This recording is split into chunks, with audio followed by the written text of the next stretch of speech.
Hey everyone, welcome to Bookish, the virtual program on authors, thinkers, and the literary life, which is brought to you from the Southern California News Group and the Bay Area News Group. I'm Sam Dunn. I'm the senior editor of premium content here at SCNG and a self-professed book nerd and an author myself. I want to say thank you to our Reader Reward subscribers and really to all of you who've made our ongoing virtual program so popular. And listen, if you're not a subscriber yet, why not? Go to scng.com/subscribe, find your local paper and join us. By the way, if you are a Reader Reward subscriber attending tonight, you're automatically entered to win a $50 gift card for our new partner and one of our favorite independent bookstores in Los Angeles County, Once Upon a Time. And just so you know, you can get signed copies of the books by today's authors from them. Just give them a call or shoot them an email. Listen, okay, so before we get started, there are a couple things to know. As audience members, you're muted to allow for the free flow of conversation among the featured guests. But if you have questions, and we hope you do, please use the Q&A feature found on the bottom of your Zoom toolbar. And if you just want to add a comment or talk to other people, use the chat feature also found on your screen. We're going to be monitoring questions and comments and respond as much as possible. The show goes pretty quick though, so we don't get to everybody, I'm sorry. This session will be videotaped and a link will be sent to you so you can share or just revisit some of your favorite moments. It's also posted at scng.com/virtual events. And that's where you can find all of our past virtual shows, as well as see what's coming up. Now it is my pleasure to introduce our bookish hostess with the mostest. She is the writer, performer, and radio commentator that you might know from NPR's Morning Edition and This American Life. She is also a contributing editor to The Atlantic and host of the syndicated Radio Minute, The Lowdown on Science. She's the author of many books, but her most recent is The Mad Woman and the Roomba. Beaming to us from Bohemian Splendor in Pasadena, please welcome my friend, Sandra Singlo. Hey, Sandra. Are you Hello. Hey. Yeah, Hello, I come darling. to you with my non-reflective glasses and my strange ring light. So I'd like it to be more bohemian, but here we are. But before we get into today's show, newsflash, what are you doing this weekend, Samantha? Well, actually, this weekend, I'm taking many books with me in my luggage because I'm going to Kenya for 2 weeks. So I'm preparing all of my stuff for my massive trip. The first one since lockdown. I'm really excited. Yeah, you're going on safari with Marla Jo Fisher, right? Of the Southern California News Group. Small detail I neglected to add. Yes, Marla Jo Fisher, the beloved column, the Irma Bombeck of Orange County, and also the author of Frumpy Middle-Aged Mom, Dispatches from Modern Motherhood. So yes, we're going to go see what you and Ben will become an item in her column. Yes, we will, no doubt. Okay, listen, I'm going to get out of here. We got a big show, so I'll see you later. Wait a minute. Wait, I want to tell you a little bit about the journey of the show first. Okay. Oh, please. Because it's thematic. I asked you because it was thematic to the show. Well, actually, the show is journeys, although yours will be a journey, and we're calling it kind of to hell and back. So we're going to start with Mary Gaitskill, who's called one of America's greatest living fiction writer. Her book, The Devil's Treasure, is kind of a to hell and back story. Next, we're going to have Martin Dugard, who's going to take us to the Nazi invasion of Paris in World War II and back. Then Tom Vitale, a longtime producer of Anthony Bourdain, the great food writer, great food journalist, unfortunately, the late Anthony Bourdain, and his book Parts Unknown, about those 10 years he spent with them. That's very much a to hell and back, as you'll see. And then we'll have a quick cameo with Mr. J.J. French of Twisted Sister, who we missed the last time, who's going to tell us about his bizarre, which is kind of a career to hell and back, if you will. I just have to say that he said, I've been turned down more times than a bed sheet and come back more than Freddy Krueger. And that's not to hell and back, I don't know. So now I just wanted you to be the audience so that I could pitch the thing to you. Now it sounds great to me. I'm going to get out of here. Go away. Go to Africa. We'll see you on the other end. Bye. Okay, ciao. Okay. So first up, our first guest, Mary Gaitskill, the great Mary Gaitskill. It's this huge honor. Mary Gaitskill is the author of the novels The Mayor, Two Girls, Fat and Thin, and Veronica, which was nominated for the 2005 National Book Award, National Critics Circle Award, and the LA Times Book Award. She's also the author of story collections Bad Behavior, Because They Wanted to, which was not nominated for the Penn Faulkner in 1998, and Don't Cry. Gaitskill's stories and essays have appeared in the New Yorker, Harper's, Esquire, Best American Short Stories, O. Henry Prize Stories. Her most recent collection of essays, Somebody with a Little Hammer, the film Secretary, which was based on her short story of the same name in Bad Behavior, starring Maggie Gyllenhaal and James Spader, 2002. But her most recent book that we're going to talk about today is The Devil's Treasure. Welcome, Mary. Hello. Hello. It's such a huge honor. I've been reading you for so many years. I was like shaky to talk to you, but your book is amazing. And I think to set it up, this rich and mesmerizing and compelling book, we rarely do this on Bookish, but I'm going to ask you to read, if you could, just a passage from the book. I certainly could, but I have to say, I'm not sure there's one line in here that's better than I've been turned down more often than a bed sheet and come back more often than Freddie Green. It's pretty good. I agree. And NJ, I could say that, but anyway, okay. Yeah, this is kind of occurs towards the end of the book and is looking back on some of the story. At the date of this writing, I'm 65 years old. I dreamed of going to hell to steal from the devil when I was 6. The story is not the same as the dream. In the dream, I did not get lost in hell or meet anybody or see faces on a wall. I just took the treasure from behind the devil's armchair where he sat peacefully reading and ran back up the stairs into my yard, into my home. Right before I put the bag of treasure under my bed, I opened the top drawer of my dresser to see if my underpants and the weird little objects that I collected there were the same. That everything was as usual somehow convinced me that the dream was real, and I went to bed satisfied. I was very disappointed to find that the bag wasn't there the next day. I had been planning to buy candy with it. I had another powerful dream sometime after that. Maybe I was 7.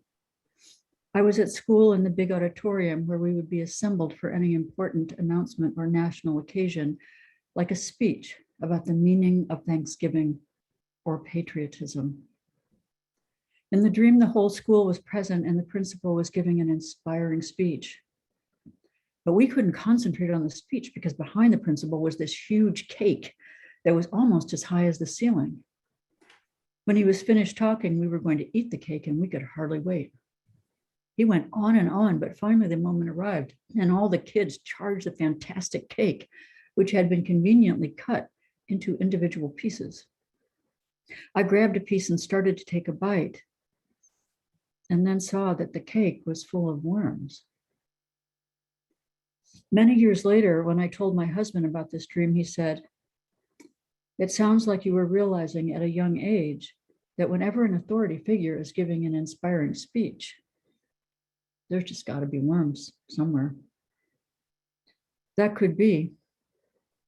The social nature of the dream is clear in its location in the school assembly room, my locus of official civic life at the time. It is about socially dispensed bounty that is beautiful and appetizing, but full of rot, not visible from the outside. It's also about greed, the kind of greed that children are punished for in fairy tales, the forever greed of humankind. My dream of the devil is about greed too, for candy and the treasure with which to buy it. In the story about the dream, this greed comes from starvation. Women are starving for love and the beauty of a young man who lives in a delightful world, a young man whose own starvation transforms him into a horrible house where arms are torn off and eaten. A young man whose soul is a beautiful song trapped in the terrible place where it is housed.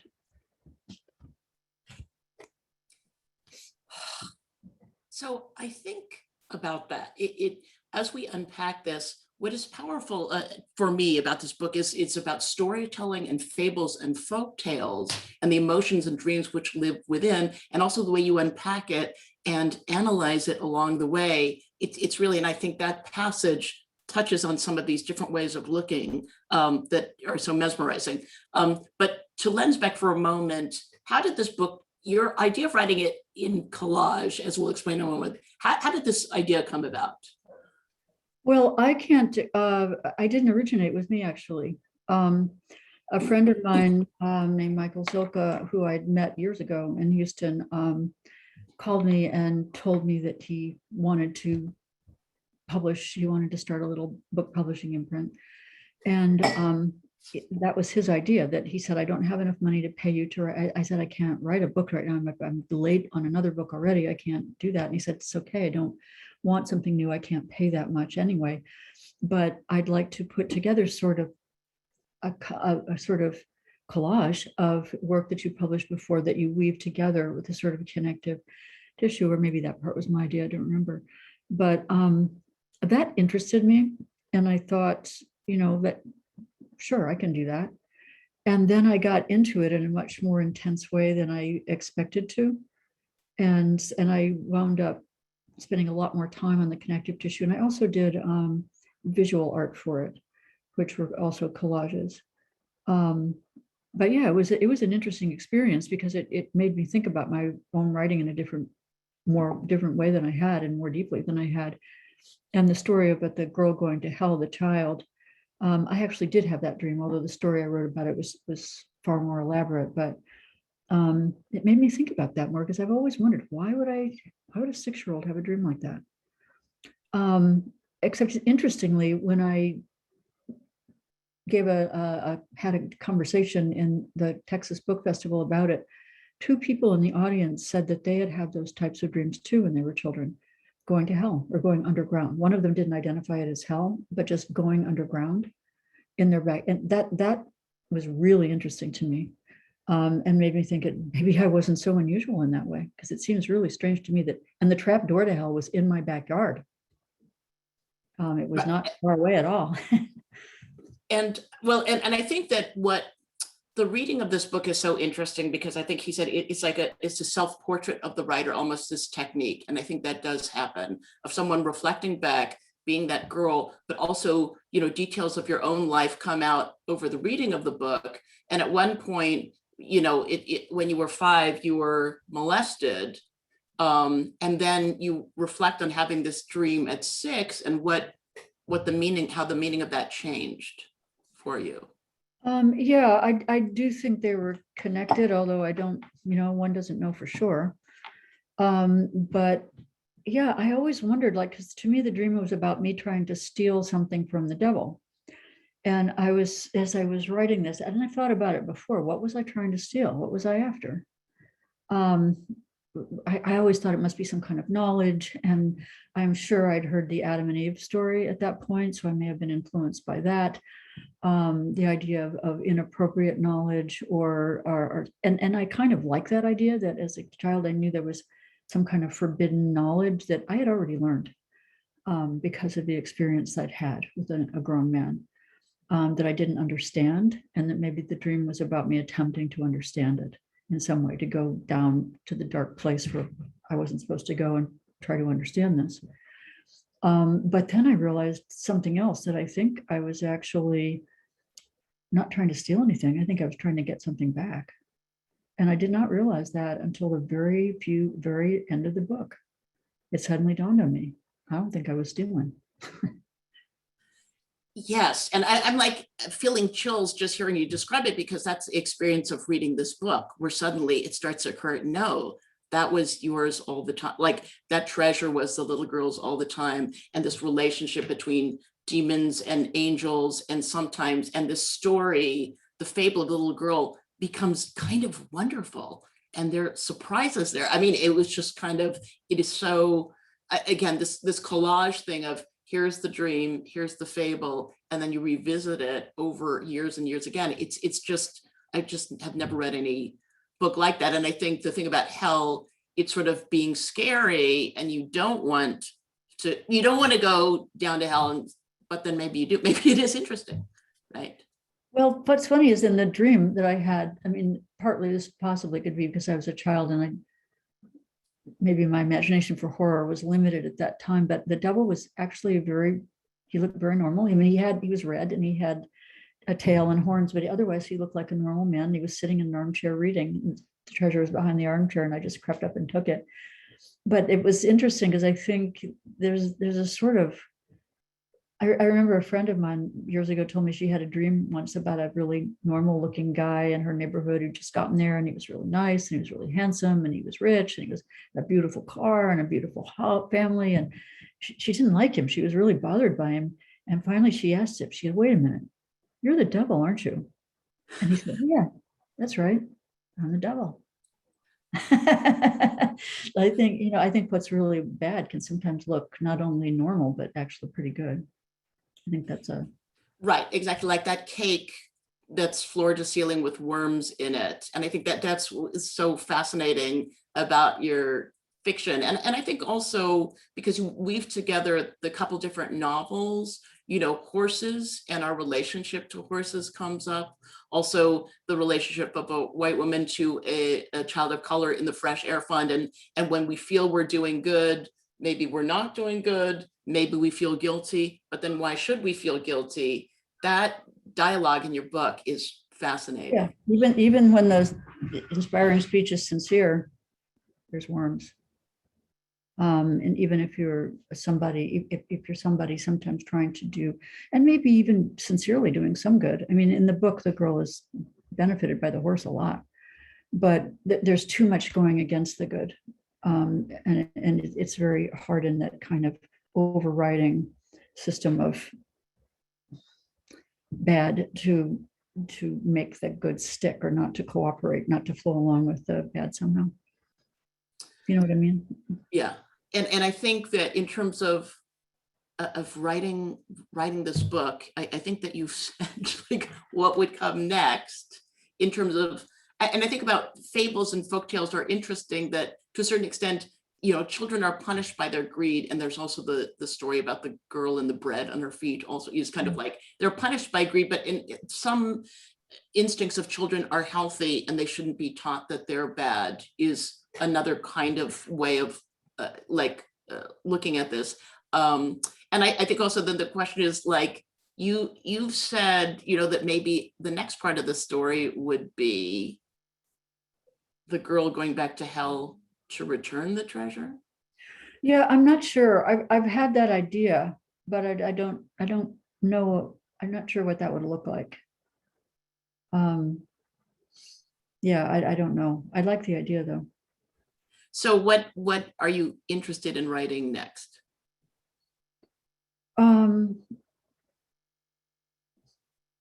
There's a couple stories I'm working on, and there's also a book that part of the of what's in this towards the end is segments of a book have been working on for a while. So that's the book I would like to turn to next. And it's hard because the world has changed a lot since I started working on it, and I'm trying to figure out how to integrate how I see the world now compared to how I saw the world when I first started it, which was about 10 years ago at this point. Yeah, no, and I think that is really, again, fascinating with how the world outside resonates with the people inside and the kids on the playground. And it's often a surprising connection.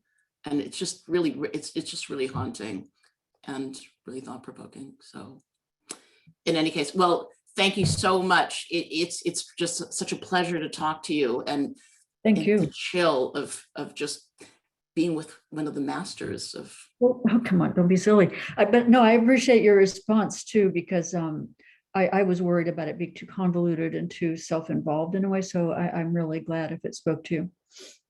It's an amazing read. So thank you.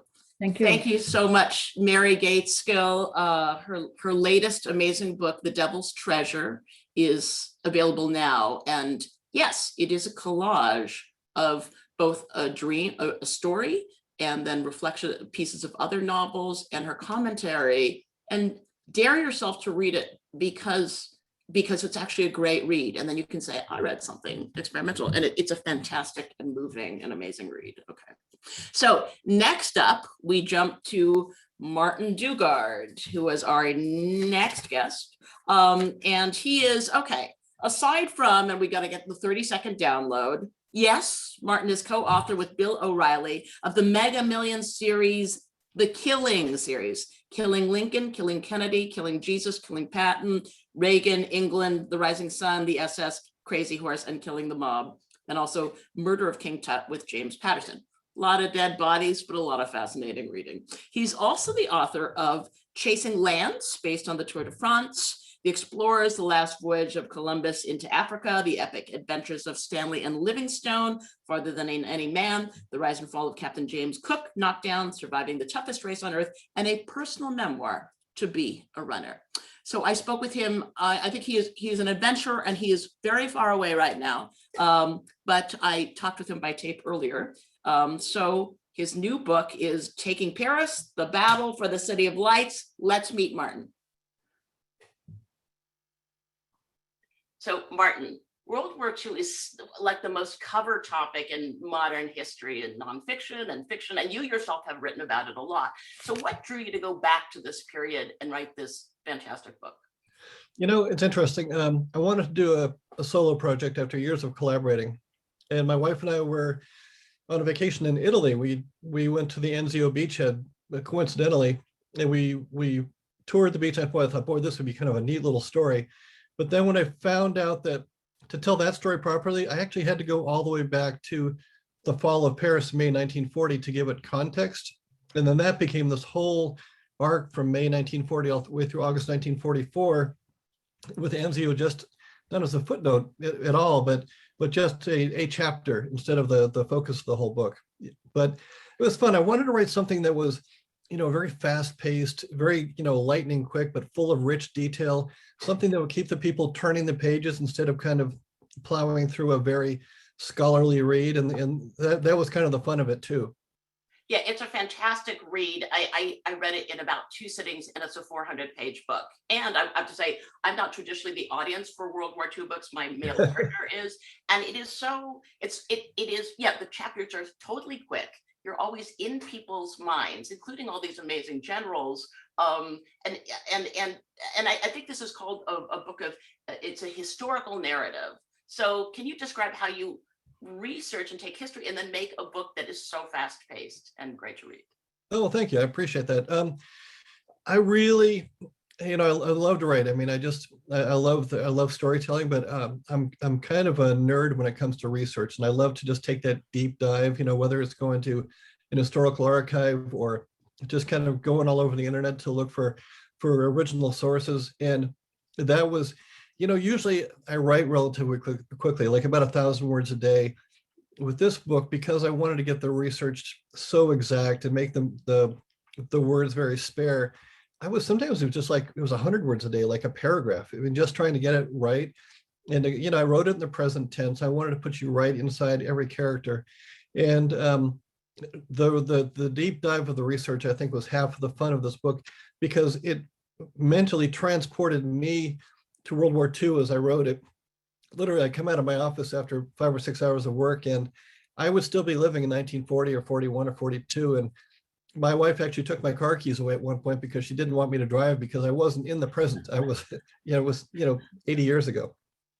Right, and it's a very sensory book too. That you kind of like the Notre Dame, the bells are named, Winston Churchill's dinners, the way that you describe them. I found myself like wikiing Paul Roger champagne and his clear broth soups, and that's fantastic. I mean, but I think there's a bit of not a contradiction. You describe yourself as a nerd, but unlike one of those writers who sits around at a university and teaches, you're really an adventurer. I mean, you're a distance runner around the globe. You're an explorer. You've plumbed Pharaoh's tombs in Egypt. You've flown the Concorde and broken records. I mean, to me, I'm thinking it's like the great American tradition of Ernest Hemingway, who went to war, and Herman Melville, who was a whaler. I mean, do you feel you're part of this tradition, or is it somehow this adventure enriches your writing?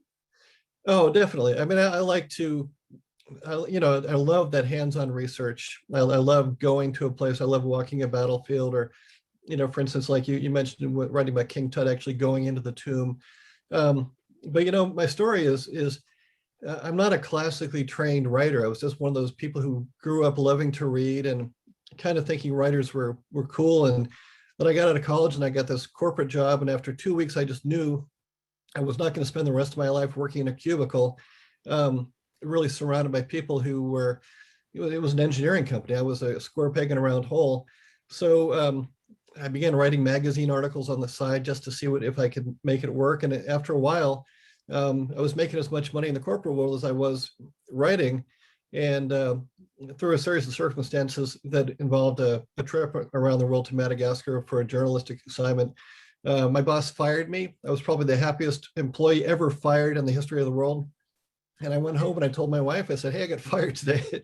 She told me, if you're going to make this writing thing work, yeah, you've got to go full speed ahead. No excuses. You've got to work as hard, just make it work. And so that's how I went from magazine writing to books, and the research and the being there, experiencing what the characters experienced, whether it was Captain James Cook or whether it was Stanley Livingston, that was part of the process. And it became part of my writing process, was to go there, feel, smell the air, eat the food, just know what it's like, and put that into the book. And thank you for mentioning that. It really, it's one of the joys of my life to be able to have kind of grown as a writer, learn how to use the written word to convey my passion for, the world around us.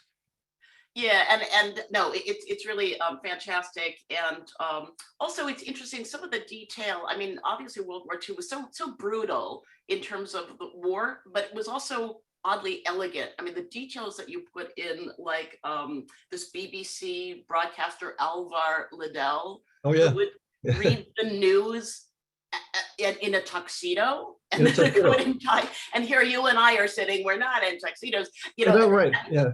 But do you, I mean, and also a time where these generals are so interesting, the way you describe them, like Patton and de Gaulle, et cetera. And it seemed like where the military was a time where you could be a West Point, World War I hero, West Point graduate, equestrian, Olympian, speak many languages. I mean, it's so interesting. Do you have a little nostalgia for that time? A little bit, but you know what? But I kind of live it through the characters. I mean, Patton's a good example. I mean, I love that he was a man who was passionate about history, but he knew the Romance languages, and he could quote the great Greek poets. What was interesting about this book in particular, and you talk about these different characters, was I was pleasantly surprised to see how many women played a pivotal role in this, because usually when you write a World War II book, you rule out half the audience, because mostly it's just a bunch of old white guys who read these books, right? But as I wrote about this, Germaine Tillion and Virginia Hall, I mean, these brave, courageous women doing all this really cool stuff, and that made me really happy, because I thought it gave the book some balance to not just be about a bunch of people who were committed to the war, but it was about patriotism and courage. And it just, to find those things, and when you research and you find those little nuggets, you find those interesting characters, you just want to really know as much as you can about them to vividly represent them on the page.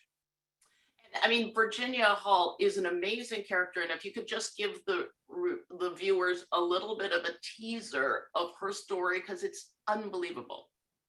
Yeah, she was a woman who wanted to be more than society at the time would let her be. She wanted to be a diplomat, and females just didn't work for the diplomatic services back then. So she came back from France after the fall of France, and she was promptly recruited by the British SOE, which was their version of the intelligence services, the Special Operations Executive. She had one leg. She was a Baltimore socialite who blew off her leg in a hunting accident with a shotgun. And yet she volunteered to go into Europe and run a spy network, and was brilliant. At one point, everybody else got rolled up in France, all the British agents, and she was the only one left. And she stayed there for almost a year and a half before she finally got out. She named her wooden leg. It was Cuthbert was the name for the leg, which I love. And just what a fantastic character. And just one of those people who you don't have to do anything. She just rises up off the page all by herself. Yeah, and to do it all with one leg, in disguise, hiking through mountain passes on one leg where Cuthbert is making her plea. I know. And then going into disguise later, like, and she's disguised herself as an old peasant woman, and with her teeth, she Yeah, filed down her teeth, or right? that blew me away. I mean, I get the courage of being a spy, but to actually, I mean, she's a beautiful woman. To go in and say, take my expensive Baltimore, orthodontia, whatever, file my teeth down, take all my fillings out, replace them with tin French fillings, and then to make herself look like an old milkmaid. I talk about commitment. I mean, it's method acting to the nth degree. Yeah, no, and that's an amazing write. And final quick question for you before we let you go. But you did write this book during the pandemic, so it was a little. How was that experience for you, writing during the pandemic? I got back from Paris 2 or 3 days ago. It was the first time I've been to Paris since I wrote this book, because I had tickets to go to France to begin the research on this book. And then COVID hit, everything shut down. And so for the first time ever, I wrote a book where I couldn't actually go to the places I needed to write about. I was lucky. I covered the Tour de France as a journalist for 10 years. So I had extensive notes about all sorts of different cities in France, a lot of them that popped up in this book. But for the most part, and it's a luxury that writers have now that we didn't have even 10 years ago, I could describe something from Google Earth or Google Maps or a photograph. You don't get that visceral thing where you can, like I said, you can smell the salt air, you can taste that broth. But at the same time, I was able to describe scenes and put the reader in the moment through technology, which is kind of weird, but it worked. Yeah, it totally works. And I was also Googling Jericho trumpets, German Air Force sirens. It's a fantastic read. So thank you so much, Martin Dugard. Your fantastic new book out is Taking Paris, The Battle for the City of Lights. A great read for men, for women, and for everyone. Thank you. Well, thank you. And big fan. Thanks for having me on. And a great read for wooden legs named Cuthbert. If we did a quiz at the end of the show, that would have been, what was the British spy's name for her wooden leg? Cuthbert. I want to point out, we don't mean to brag on this little show of ours, but where else can in the chat you exchange notes with Mary Gaitskill? I just got to look over the chat. David Primrose had shared that he had a recurring dream, going back to Mary Gaitskill and the Devil, of me having to take care of others in various forms and situations until I worked my way out of that in real life. Bookish is where we discuss your dreams. I also see the connection with Mary Gaitskill about the biblical view of the devil appearing as an angel of light, like the devil calm and reading a book. And Mary Gaitskill wrote back, but 4 minutes later, angel of light, I'm not sure. I think my nice devil is more banal than that, but he might be sort of adversary in the Gnostic sense. Not sure. The devil is pretty deep. Thank you for your comment, David. It's your little book show, and we're here to serve you. Okay, so moving on to change yet again to our next journey. It is my pleasure to do the 30-second download for Tom Vitale. Tom Vitale, for more than a decade, Vitale worked on nearly 100 episodes of Anthony Bourdain's No Reservations, The Layover, and CNN Parts Unknown, earning Tom 5 Emmys. It was a unique, demanding, adrenaline racing job that had Vitale juggling countless details, as you'll hear, outsized personalities, and eyebrow-raising challenges in a drive to develop masterful shows, and they are masterful. You must watch them immediately if you haven't. Much of this was done while crisscrossing the globe for up to 250 days a year, sometimes to dangerous hotspots like Libya after the revolution and the Democratic Republic of the Congo, as well as to surreal sweet notes such as Vietnam, where Bourdain and President Obama together ate white rice noodles. We need to get a little food in there, so I will say it. White rice noodles, greens, fried pork rolls, steaming bowls of broth, and drank beers, sitting on plastic chairs at a table in a small cafe. Easier said than done. You'll see if you read the book. Okay. His memoir about this decade is In the Weeds, Around the World and Behind the Scenes with Anthony Bourdain. It's an amazing read. Welcome, Tom. Hello. Hello. And of course, you are lit fantastically. I'm in a ring light and I look like a ghoul. I look like the devil, but you look amazing. It was Okay. very nice. And and I kind of think after reading the book, sitting in what looks like a cozy living room must be the dullest place you've ever made television, but maybe it's a good thing reading your book. It's been such a journey. I mean, you said that letting go of writing that book was in a lot of ways having to let go not just of Tony, but of my whole life and career. So if you can set the stage, I wanted to ask you where and who Tom was before the Juggernaut hit. And you were super young when you met him. So what were you like before that? I mean, I guess some version of myself, a little less worldly, a little less battle scarred, perhaps. I started working with Tony when I was 22, just shortly out of after graduating from college. So yeah, it's a short story before Tony. Yeah, and your first meeting of him, both memorable and not, I remember. Very memorable for me, not so much for him. Yeah, I was delivering a cut of the episode to his apartment, and I'd worked out something smart to say, which I thought was smart to say. And I knocked on the door and held out the tape, and he took it from my hand, and the door closed in my face before I even said a word. And yeah, but we went on to have quite a long, fruitful relationship. So before we talk about the book, which surprised me, it was not what I expected in a certain way. And it was actually much more fascinating to me personally to read. But I think the elephant in the room, right, is his, Anthony Bourdain famously committed suicide a few years ago to the shock of the entire planet. And I also saw this documentary made of him, and it was and he immediately became sort of idolized, which would have surprised his friends and him, and to a certain extent. And of course, he'd been famously having, a relationship with the Italian literary femme fatale Asia Argento just before that. So in a way, there are a lot of questions swirling around this. And what I want to tell the audience is that yes, Tom, there is a scene where Tom does share a bottle of Talisker. I don't know. A bottle of Talisker, yeah.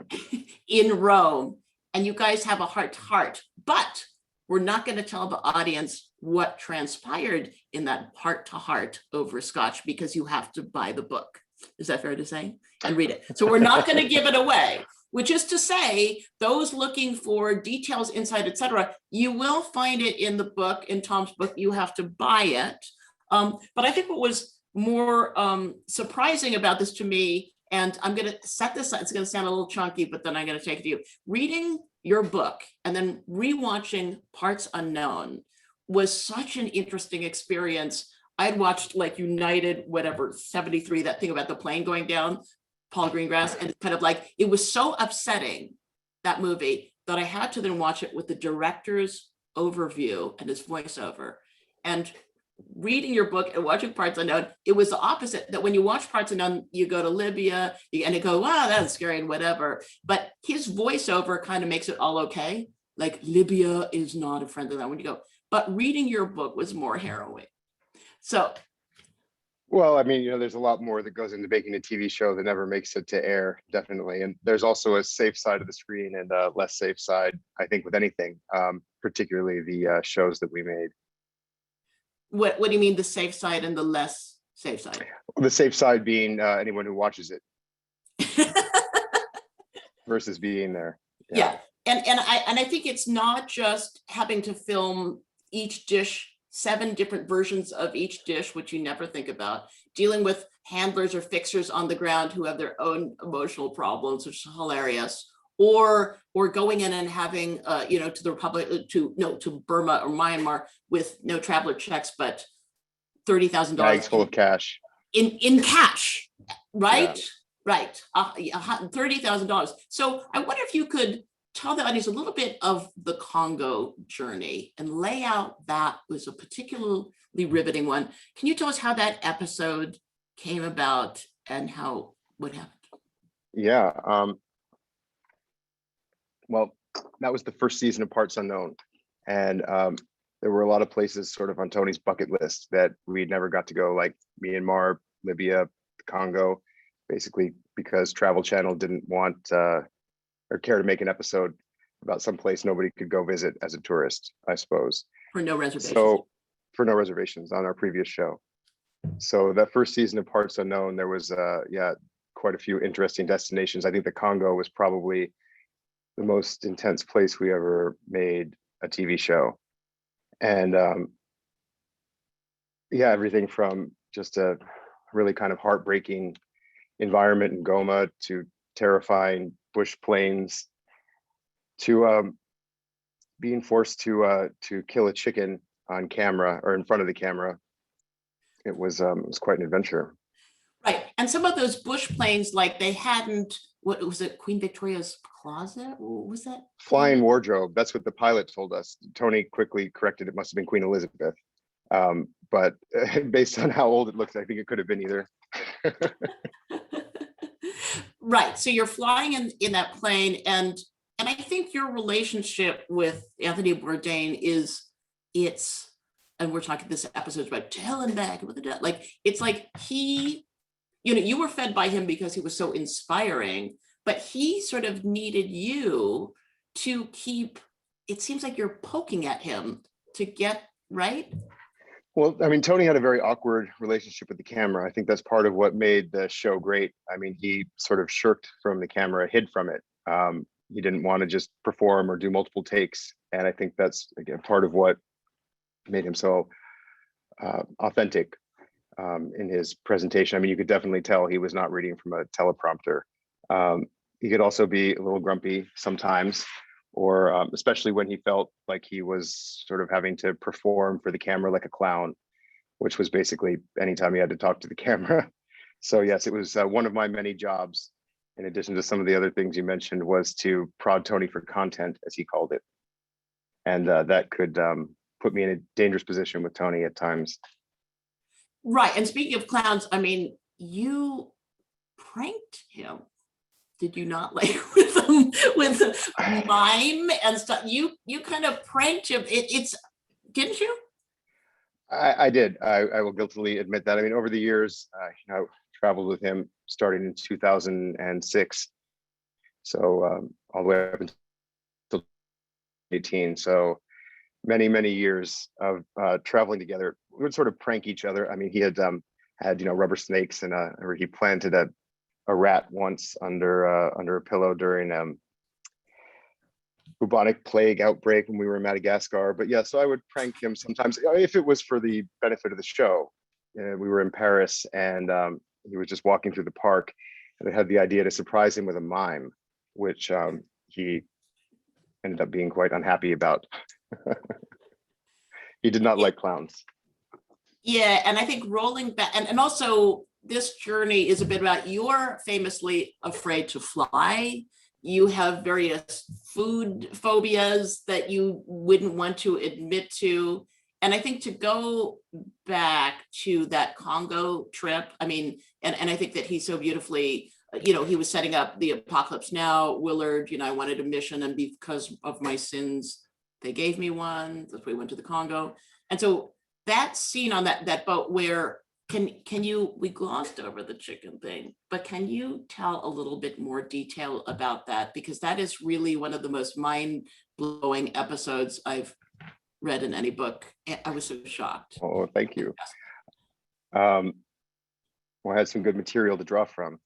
Yeah, I mean, in the midst of the Congo and everything else that was going on, Tony at dinner, we're supposed to take this boat ride down the Congo River to kind of retrace Conrad's steps from Heart of Darkness and Apocalypse Now, which were books and film Tony really loved. And the night before we started this river trip, Tony decided at dinner that he wanted to make coq au vin for dinner the next night on the boat. And I mean, sourcing those ingredients for that, I thought there was no way in heck we were possibly going to be able to get all of these crazy ingredients the night before we leave in the middle of the jungles of the Congo. Somehow, Dan, our fixer, and Horeb did amazingly, got everything except for tomatoes Tony needed. And so the next day on the boat, he decided that we all had to kill our own chicken on camera. And I'd never killed a chicken before. I mean, in general, the whole kind of animal sacrifice part of the job definitely was not my favorite. I'm not a vegetarian, but kind of on the edge of it. So seeing animals die, even though they're, better than anything that would be at a factory farm kind of thing, it's not fun, not a fun part of the job. And so Tony, I think, what did I call it in the book? Some sort of corporate retreat out of the seventh circle of Dante's hell, which is kind of how it felt. I mean, I don't know at the time that he ever even thought that we would use that footage, but we did. I made myself a little less pathetic when it came to killing the chicken in the show than the reality of the situation. But I couldn't get the knife through the chicken's neck. It was pretty gruesome with these dull knives, dull as a soup spoon. And there was feathers and blood. I think I remember crying. It was an interesting experience. I mean, I guess after the red mist cleared from killing the chicken, you remember we're in the middle of the Congo where, horrific acts of violence are everyday occurrences. And we're sort of like playing some game, killing chickens. It was a weird experience on many, many levels. Yeah, and I think that kind of duality is certainly explored in the book, and it's something that he talked about. It's kind of like, well, we've made a TV show and we can leave, but the people left in these countries have to deal with whatever's left behind, and that's certainly, and I think that makes this, it makes exciting television. It's because there's a realness and an authenticity, but it's playful. Like seeing the children's faces particularly are amazing, but it's extraordinary. So I think, I wish we had a lot more time, but we're going to end with a question from the audience. That is, which I think is a great one, and I think it's a good place to ponder. You spent a significant part of your life, it's David Primrose again, with Anthony, and now he is gone. Is this like coming home after a war? PTSD? I mean, I would never pretend to know what people go through in a war, but absolutely. I mean, even before Tony's loss, each trip was so kind of intense, mostly in good ways, sometimes in bad ways. I felt like we kind of suffered some good times, the good shoots, just because they were so amazing. I mean, these kind of trips someone might save up their entire lives to go on just once. We went on, countless numbers of them. It's almost more experience than the human mind was kind of designed to handle in a certain way. Yeah, and then Tony died so sort of unexpectedly and tragically. It's been a bit of a head trip. So what will you do next? Hopefully something with a better work-life balance. Aha! I've been to hell. Yeah, I don't know what's next. Yeah, I felt hungover just at reading chapter after chapter and see, like, yeah, what an exciting, wild time. It was the adventure of a lifetime, and I'm so glad I did it when I was in my 20s and 30s.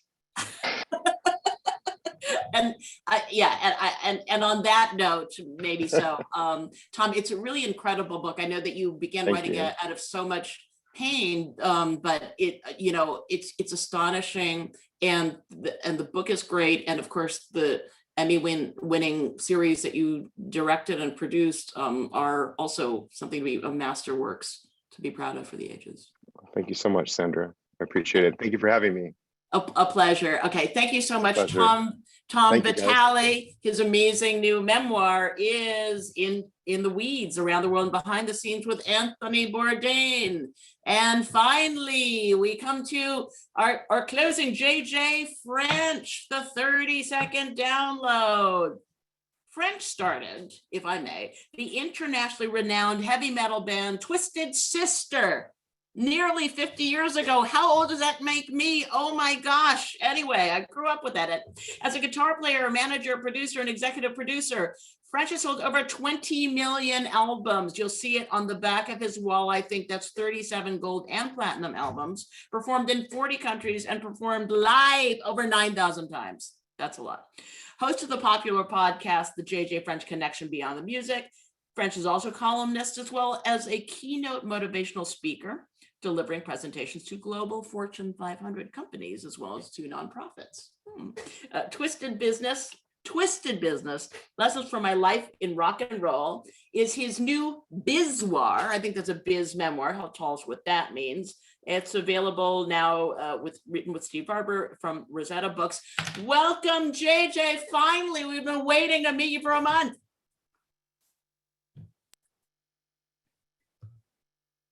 And you're muted.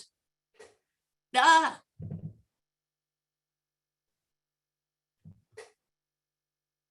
You're still muted. This is a rock and roll moment.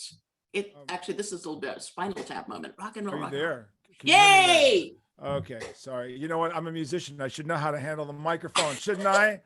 Oh my God. No, you should have a bank of roadies behind you, JJ. It's not your fault. True. Fire someone. I haven't tuned a guitar in 35 years. So. Yeah. So, well, it's great to finally meet you. You're from last time, you're coming this time. So I wonder, in this blitzkrieg, if you will, 5 minutes that we have, I mean, you tell us about your book. You've said, I brought my life story into this mix as both entertainment and a cautionary tale.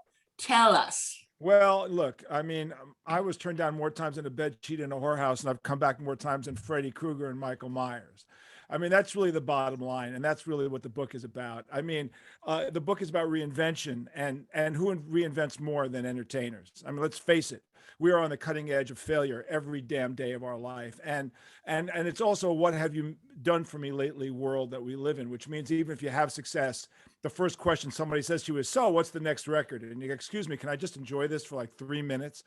So we come from a history of failure, and the book is a bizwar. I coined the phrase myself. I gave it to my publisher. I said, here, I'm giving you a marketing genius concept, business book, memoir, bizwar. It's the first official bizwar. There may be other books like it, but there's really no other story like it. And, you know, it details the early part of my life, and, you know, it is a cautionary tale, you know, to be able to deal drugs in foreign countries and be able to convert foreign currencies back in the 60s while on acid shows you how great my ability was in multitasking. I mean, all I can say is that it really kind of gave me a heads up, although I have to say it started in the Boy Scouts.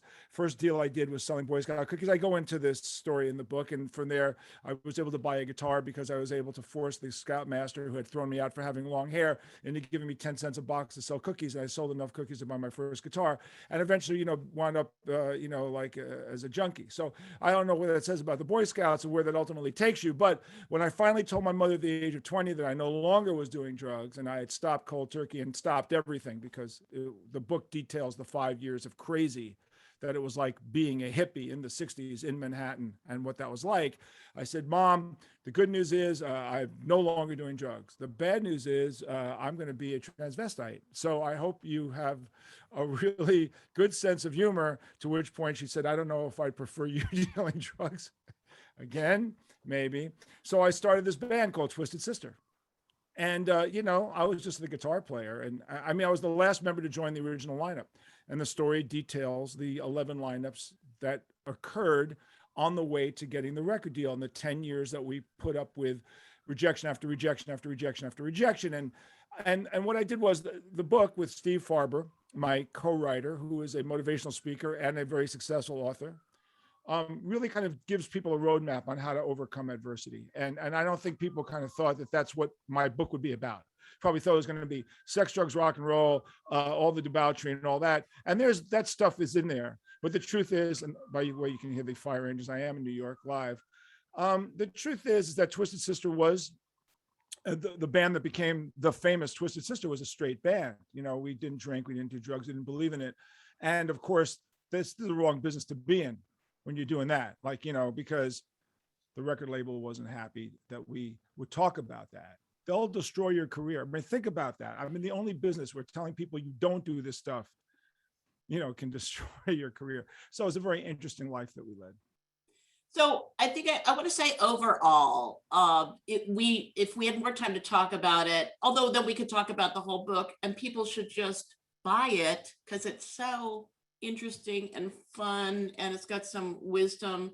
I think, but you have an amazing sense of humor, I have to say. you have us laughing constantly. Your jokes alone, does that part of what helps you go along? Yeah. I think to survive, you have to have a pretty good sense of humor. This is a horrible business. The music industry is really one of the most wretched industries. I'd rather deal with drug dealers. I mean, it's really one of the most wretched industries, and the most wretched people are the record executives. But what the book really is, it's the book, besides being a biz war, I teach the twisted method of reinvention, and I take the word twisted and I use it as an anagram where every letter means something: tenacity, wisdom, inspiration, stability, trust, excellence, and discipline. I know that most people do not think that heavy metal bands sit there and function as a successful organism through a business sense. But if you think about this, the four biggest bands from 1973 were Kiss, AC/DC, Judas Priest, and Twisted Sister. And I think if you asked any of us in 1973 how long we were going to last, we'd all say 5 years. And here we are nearly 50 years later, and we all have incredible careers. And for Twisted Sister, even though we retired in 2017, our music is the most licensed music in the history of heavy metal. So we're not going to take it, and I Want to Rock are licensed by more companies, movies, soundtracks, TV commercials than any other songs. I mean, you could hate my band, and too bad, because you're going to be hearing We're Not Going to Take It for the rest of your life.